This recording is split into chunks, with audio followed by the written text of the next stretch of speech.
Okay, so we have here the Black Lion Audio Revolution 2x2. 2 in, 2 out, I'm assuming. So why do I even have this? It's because my shit Bifrost, well, it took a shit. The other week, I heard a big pop in my system when I was out of the room, and, something smells really bad in there. It smelled like somebody was barbecuing. So, I basically got a little impatient. I almost went splurge of the moment and either got a Lynx Hilo or a Prism Lyra, which I still have my eyes on. But, because I'm working with the RME Babyface Pro right now. I've heard about these guys for quite some time, and you know, I've heard mixed bags, and, you know, nonetheless, I'm here with this thing because I'm not the hugest fan of the conversion sound on the RME. That, or I just got spoiled with the Bifrost 2. And, so, we are going to unbox this puppy and do some sound tests. I have a Hosa 3-way speaker switch, but I wired it to where I can plug in my interfaces so I can switch between interfaces and play with the Barefoot Footprint 02s. Enough talking. You've been talking about this, opening this for 3 days, so yeah. Mr. Deer is pleased. Alright, don't cut anything stupid. This is meticulously taped, I must say. Looks like my brother did it.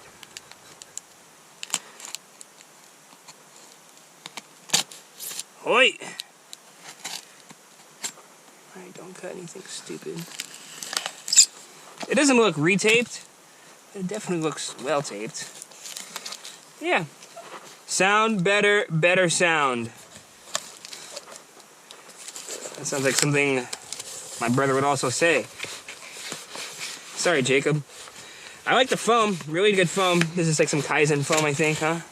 Yeah, nice. Well, here's a box. Ooh. And it smells. It smells new. And the sticker is not... Well, it flopped open almost on me. Well, it's got some girth and weight to it. It seems pretty robust so far. The box is freaking nice, actually. It's smooth. It's like that matte. It's fun to feel. Wow. So I've heard about these guys for quite some time, about their whole modding and stuff like that. And, you know, I've been... I've heard mixed bags. However, I just got really curious because, I mean, they do tout themselves is working really well with analog circuitry and knowing shoot, wow, that knob feels great. Wow, all these feel fantastic, actually. This feels pretty solid. So I guess that kind of supports my comment on saying that they probably know their circuitry quite well. Alright, well, here's the guide. Quick start. It's 2 pages. What more can you really understand with a box with a USB connection and analog connections? There's no software that's like controlled like RME's Total Mix, so monitor intro line to experience game 48 volt button. It's good that there's a button. These buttons feel fairly solid. I'm sure they know what they're doing. I'm not gonna judge them on that. The LED panel looks pretty cool. It looks like it's in there. All these pieces look like they're in there quite well. This metal chassis is solid. These rubber feet are nice and big. They're not your little cheap, little itty-bitty Walmarts. So I'm going to take care of this little box just to make sure I don't drop it, you know. And Mr. Deer, watch me. Make sure I'm doing this safely. Why are there 2 cables?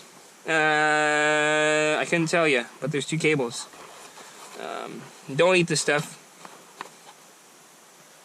Unless you like going to the hospital.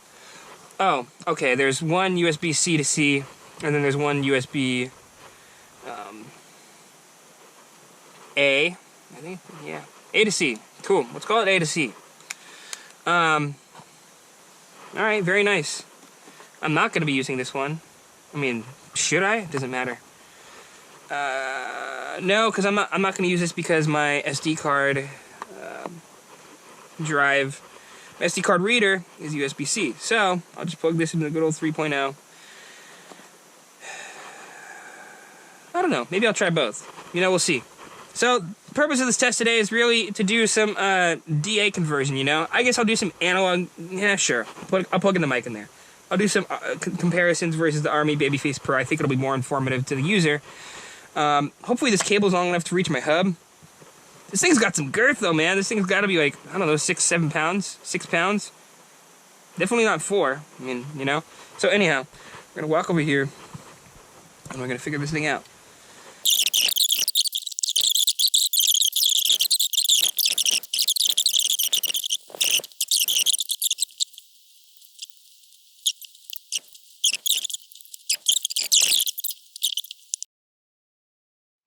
Okay, so I got everything wired up. I got the driver installed. I did some pink noise testing back and forth. As you can see, the dB meters going off here. They're both at 75 with pink noise. I can already tell a difference between the two sound signatures. Just a little layout of the system, though. So I have equalizer APO. I measured both my left and my right speakers, and then I measured the stereo after I applied the left and the right correction on here. And there's still a slight curve, but it's based on a Harman curve. And there's still, you know, none of room's perfect, you know, but that's a topic for another day. Anyhow, I've configured my system the way I wanted to and the way I feel like I needed to, and don't mind the crazy panels on the side. For me, it just don't. So, this room is fairly well treated, and I'm listening on the Barefoot Footprint 02s. They are the smaller version, but they definitely pack a punch. And that's another review for another day. But I got the Blackline audio connected. I got the RME connected. Both of them are going in the configurator. I have a switch up there, which I'll have to toggle back and forth to listen to both of them. So basically, analog gain is set on the Blackline. Digital gain is set on the RME. So basically right now we are basically ready to go. Wow, well, that sound test of one track turned into several hours of listening and a couple of Zoom calls and listening on voice and kind of letting it warm up. You know, I am impressed, and this is only the DA portion of it, man. I hope you guys can see everything okay. Wow. Well, going back and forth from I did, you know, several tests, and I did several different levels. I went from 75 dB, SPL, I think it was, yep, around 75 to, and then I did 70, and then I did 75, and then I did 80. And, not only did I use the track Headhunters, Hunter and the Prey, I've been listening to a lot of this D-Walk and Estefan Believe track lately, and I kind of got used to understanding the sound, and so I'm adding that to the reference list. And I also, listened to Cameron Crooked and Mefjus, No Tomorrow, which is also going on the reference list as well. I like that track. All of those are 16-bit waves, and, I also listened to some mixes that I did recently and a while back.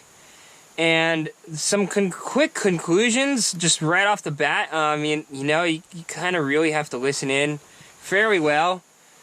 And I have not tried the headphone amp, just a point of reference. From the analog stereo output, main monitor out, you know, the Blackline audio exhibited some, for me personally, some richer low end tones. You know, it's hard. They both kind of match fairly well with instrument separation. Instrument separation. The sound stage on both of them are fairly wide.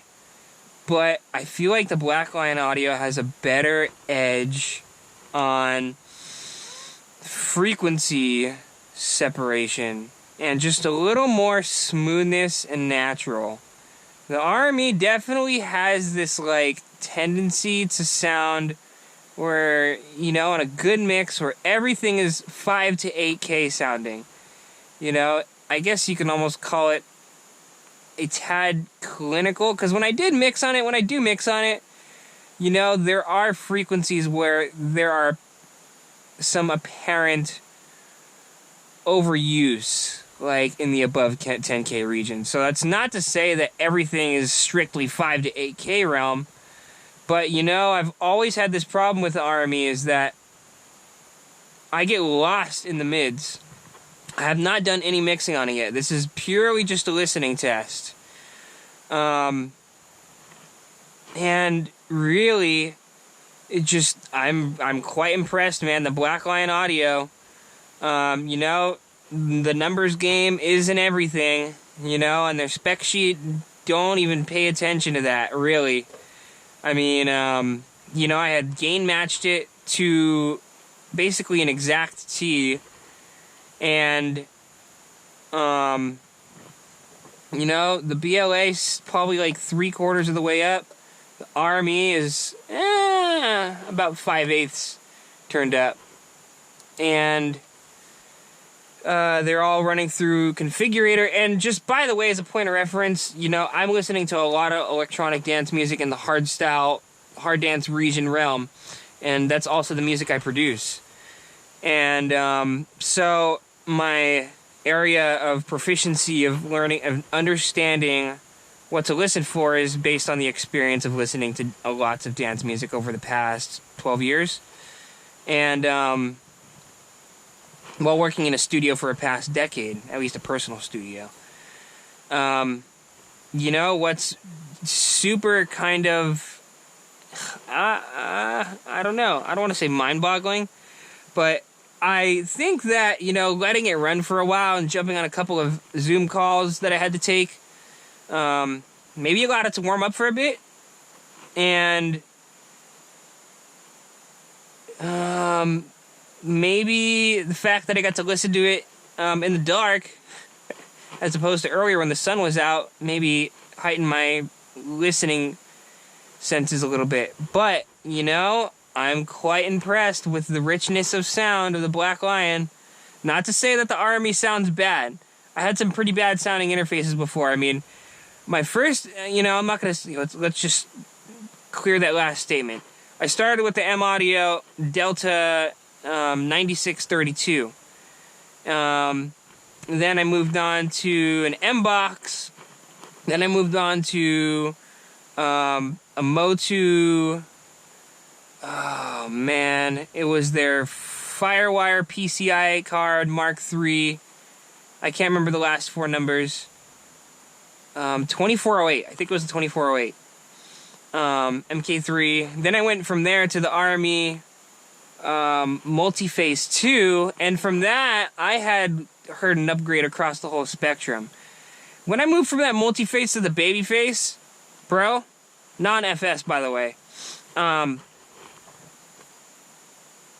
had definitely heard a lot more pronouncement in that treble region. The detail jumped out a lot more. It almost sounded, I remember my first initial impressions were, not brittle, but detailed.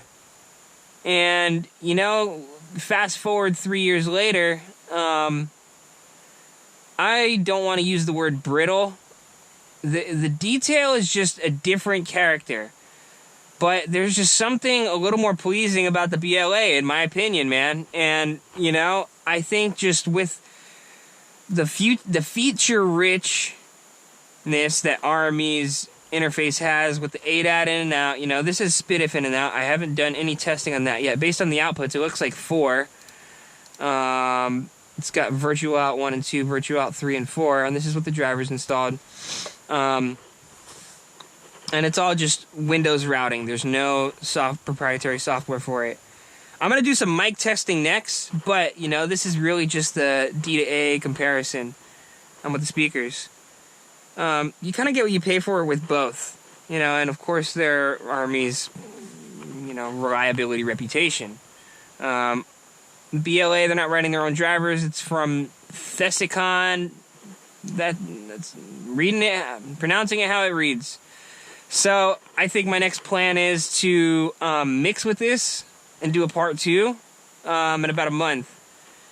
Okay, so it's been a couple of weeks now since I actually turned on this camera because I needed that much time to review this thing.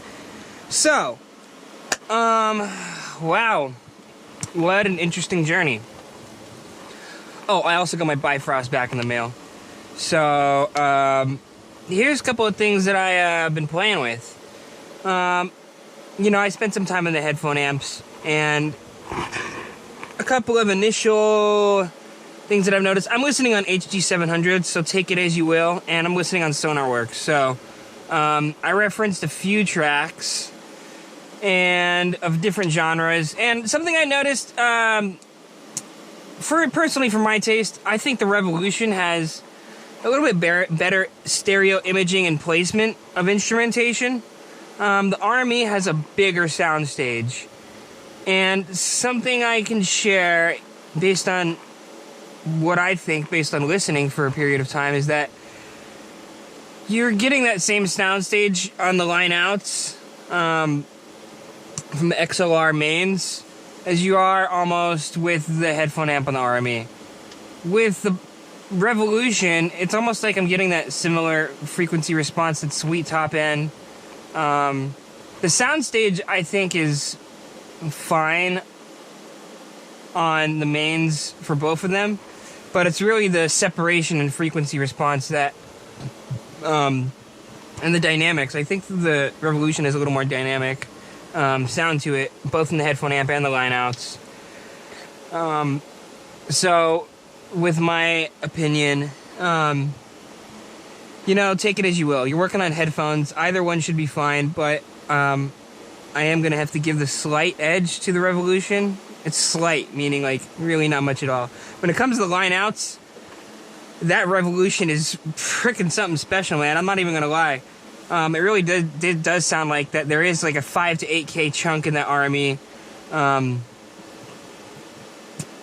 the mains. And I'm listening to Barefoots in a tuned room, so take that as you will as well. Now, I remember when I first got the Bifrost, it was mind-blowing when I added that to my system in the other apartment that I was in. And on the other system, I was still using the Babyface Pro. And when I just got it back in the mail, I had, you know, plugged it in Unison USB, and that was smoking Joe good. I didn't notice that huge of a jump in here. You know, there are some differences with, I think, the sonic dynamics overall when I did jump around. Now, today, I also, in addition to the headphone amp, I had tested going from ADAT into the Bifrost from the RME, SPDIF from the Revolution into the Bifrost, and also USB on the Bifrost. So I'm testing all three of Bifrost's digital inputs with two different interfaces, right? So there's three devices that are in play here. I really listened hard and with matched volumes, same three reference tracks of different genres, and there really is some very, very subtle differences when going ADAT out of the RME into the Bifrost, going SPDIF out of the Revolution into the Bifrost. Cables could be at play, drivers, and of course they're using different clocks.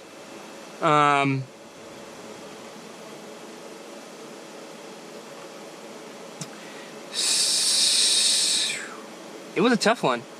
But I really, I mean, I'm not trying to do this, literally. These guys are not sponsoring me or nothing, man. But there is something special about going Spitif into the Bifrost. Comparing that directly to the USB, Unison USB of the shit Bifrost, it's like you get that separation and that edge, and that low-mid character from the Bifrost, plus that sweetness in the top end from the Revolution. I found the analog from the Revolution to be just a little more dynamic, from quietest to loudest points. I found the RME going ADAT into the Bifrost, you still get that nice, deep low end, that awesome separation in that lower band of frequencies down to the subs, with the dynamics of the RME, if that makes sense. Which is, it's fairly, everything's fairly tight, so it definitely is a little more analytical in terms of level balancing. Transient responses in terms of decay times would probably go to the Revolution for sure. That does not mean that the RME ADAT out sounded bad. In fact, it sounds much better than their analog out. That's my opinion.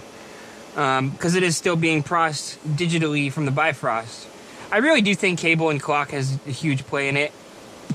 Seriously, levels were matched completely. So, and when I went to the Unison USB, I mean, of course, the thing just sounds badass, man. The separation, that it's a really sweet sound, but it is a little darker.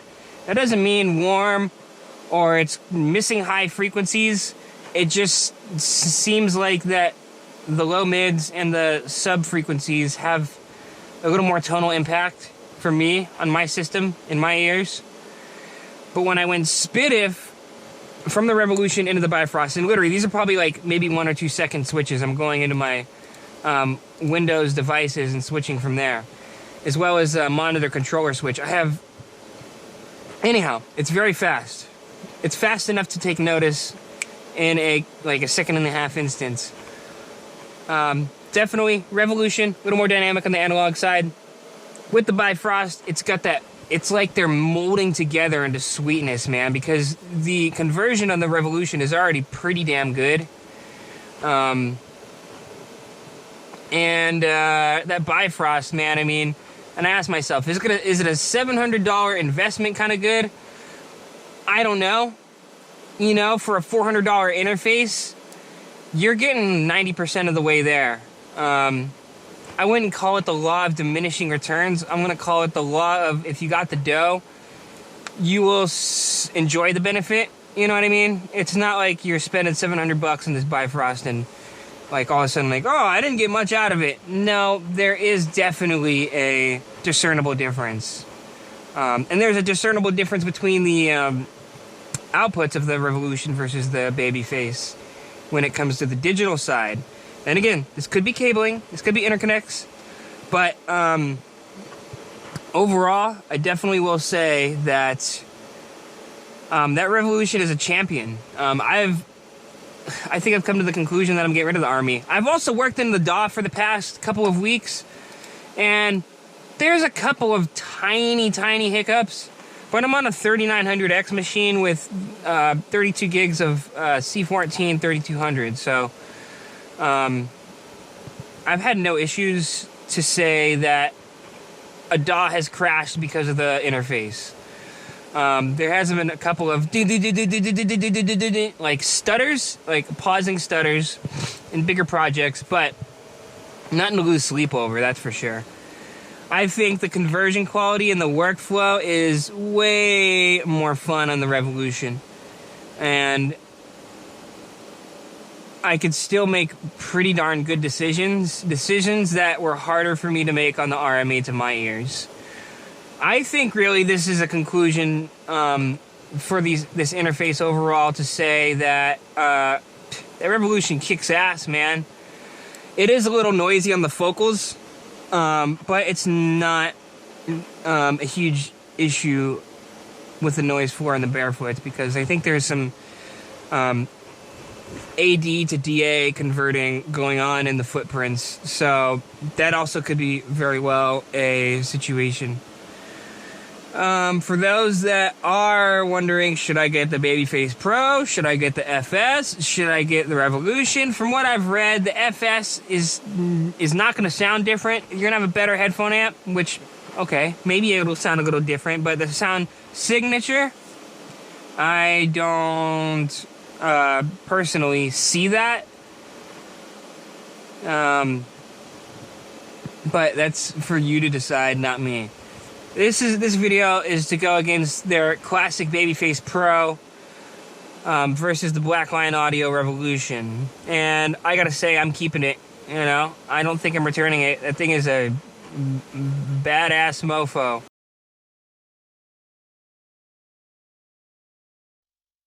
So these upcoming vocal samples are completely dry. There's no effects on them. They've been gain matched to the absolute best of my ability and tested with white noise on a tone generator and watching input meters. Take them as you will, and I'm sorry, but I did not use a pop filter because I cannot find it. This is a close-up test with the RME Babyface Pro 3 inches away from the diaphragm. This is a test with the Black Lion Audio 2x2 Revolution about 3 inches from the diaphragm. This is a test about 7 to 8 inches away from the diaphragm on the RME Babyface Pro.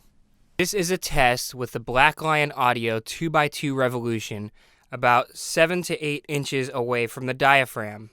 This is a test with the RME Babyface Pro, lips about 3 inches above the diaphragm pointed towards my throat.